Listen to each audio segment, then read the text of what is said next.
Good morning, everyone. Once again, this is lang yung Lao.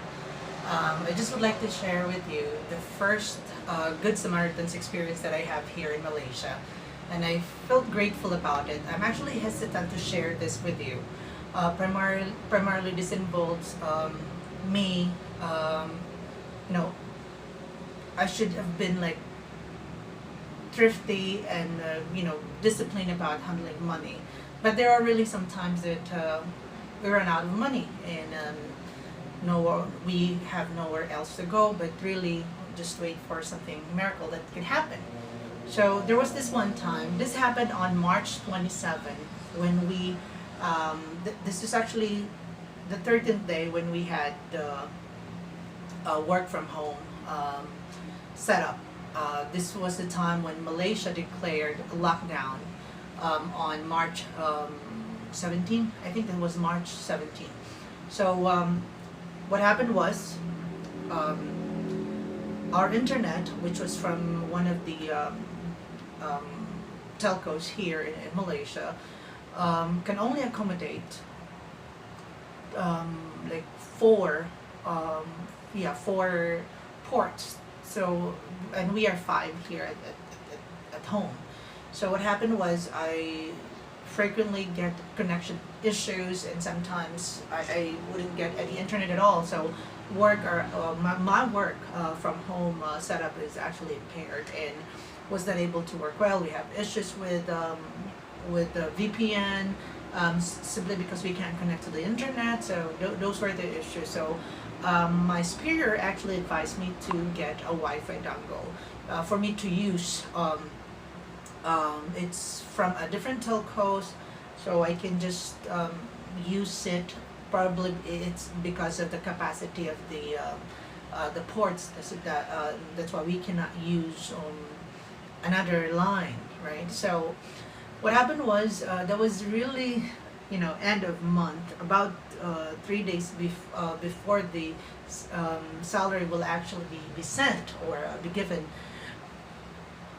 I was called to get a Wi-Fi dongle. So what happened was I'm supposed to go to the office, but due to lack of funds and I was not able to save money and there were no bus, I was stuck for almost 2 to 3 hours at the bus station, not knowing that there was a limitation of transportation, wherein I actually just knew it really late. There was Rapid KL was actually cutting its trip from the daily trip between the hours. It was changed from 6 to 10 a.m. and then 6 p.m. to 8. So there was that restrictions, especially to contain COVID-19. So we appreciate that effort. It was just I was not aware, and I was not able to check on it, and I waited for 2 hours. And here's the story, and I don't want to held you longer. So this is the story, and I hope you can learn a lot from it.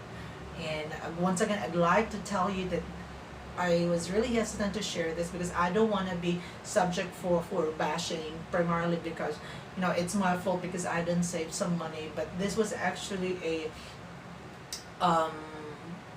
shall I say, a force majeure. It was unexpected, and I won't be able to work without a Wi-Fi dongle. So that was it. So here's the video. I hope you'll learn from it. Getting outside the building, apart from going to groceries, yeah, this is my first time going to the office after the 13th day movement control order. There's not much checkpoint in Jalan Puchong, but I've heard there's in KL. So hoping everything will be fine. So yeah, this is it.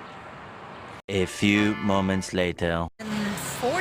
Around 40 minutes, and there's no bus yet. I don't know if the office is expecting me to ride a Grab, but it's expensive.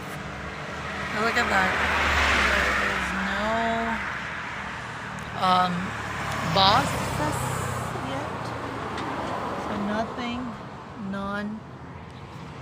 There's nothing. And it's too hot here.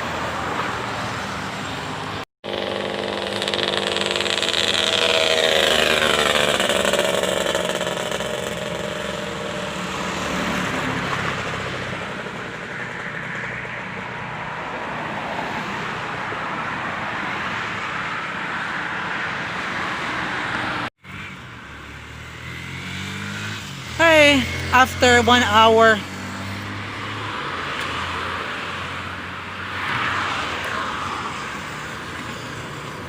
Oh, it's not a why is it traveling? A few moments later. Driver actually dropped by and it told me that the bus would only be here at around 7 p.m. and offered me a 10 ringgit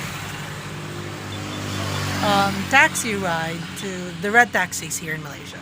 Offered me a taxi ride for 10 ringgit. Yeah, it's tempting, but I don't have. Oh yeah, I think it's an hour more. Oh my god, and I have to have a haircut.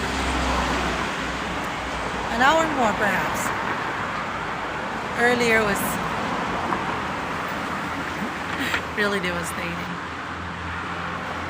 Look at that face. So chocolate.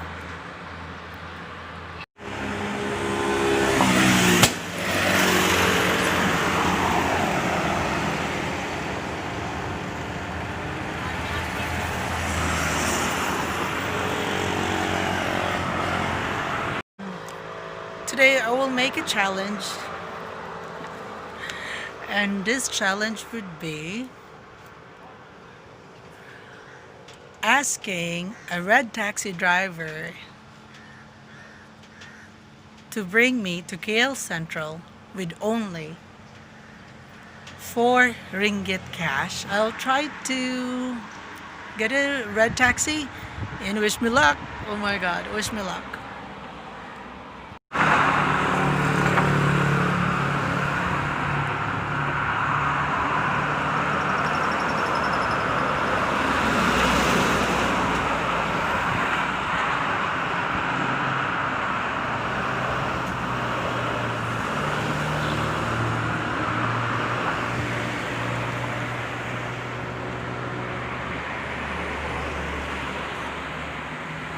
A few moments later. Been waiting here since 2:22.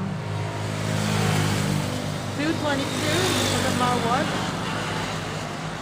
It's now 4:10. 1 minute.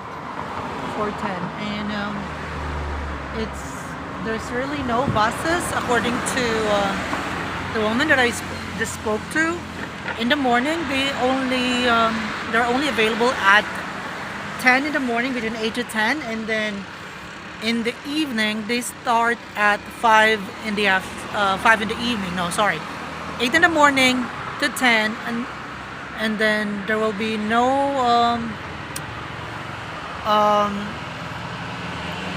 buses between that time until 5 p.m. All right, so we're hoping to get our challenge done today. So we're going to get a red taxi driver.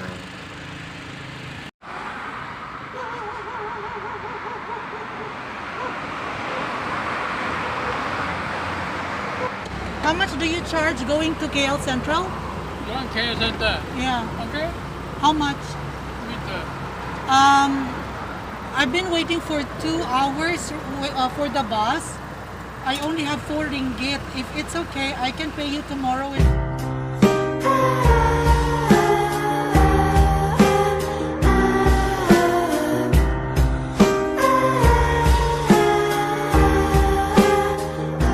It was at this moment that he knew. He fucked up. A few moments later.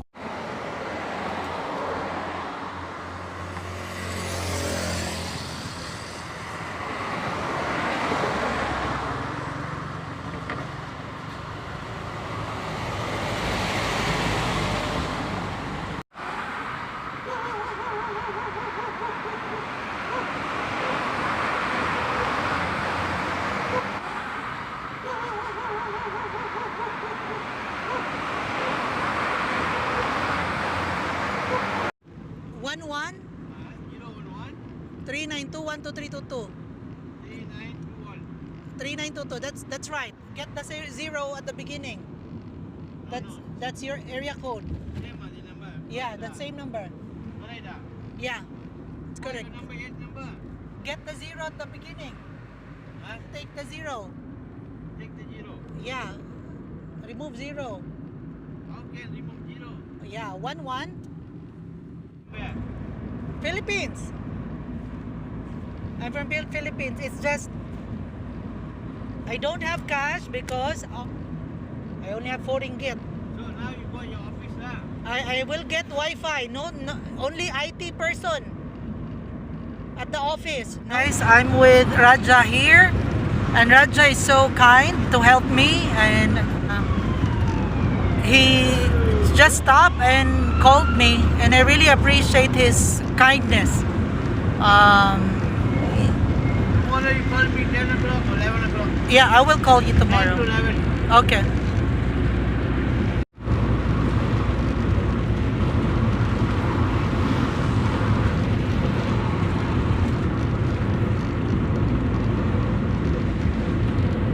So I got help from Rajah, and to be honest with you, I was really more than grateful, more than happy that during that trip, during that day, they actually stopped by and wanting me to get in just to pay 10 ringgit going to KL Central. I know it actually costly going there. It must be between 15 ringgit. That's 15 times 12.55 pesos. So what happened was I just let go of him because I only have 3 ringgit. 4 ringgit on my pocket, and I actually have money, but then it would still come in like around 5 to 6. I don't know, later actually. So yeah, that was the problem about it. And an hour before that, he actually came in, and then I made a challenge to myself just to, we all know that sometimes we lose confidence, we feel pity, we feel everything that we want to feel, and that's the thing. So I did challenge one driver, and then I failed. That was really kind of a rejection that you wouldn't want to hear. But you understand those drivers, because in the midst of Corona, everybody needs money. So that's the problem that I encountered until Rajah came back, and that was 2 hours, I think, and then you're still here. I already told you that there will be no buses. It will only be until from 7 a.m. So I asked him nicely that, Rajah, I have to be honest with you, I only have 4 ringgit in my pocket, and I promise once the pay comes in, I'll pay you right away. And without hesitation, Rajah was so kind enough to help me in, to have me in his car. And until now, I couldn't really believe that, because of that, I see hope in humanity. Now, I work in a non-government organization. We provide help. This was way back when I was in the Philippines. But I'm not expecting getting it from a local, primarily because they have their own lives. So I'm not, because you do good, you are expecting people to be good with you. No, it's not that. So that's why I was really hesitant, and I'm just so happy that an angel came over, and I got my dongle and was able to work. So it was just a blessing, to be honest with you. There are a lot of good people in the world. You just have to be, they will just be there if you need them. And that's what I appreciate Rajah for. Now, I'm supposed to share this during the Hari Raya, or the celebration after the Ramadan, but still I'm quite hesitant. I don't want to be a subject for bashing because of that.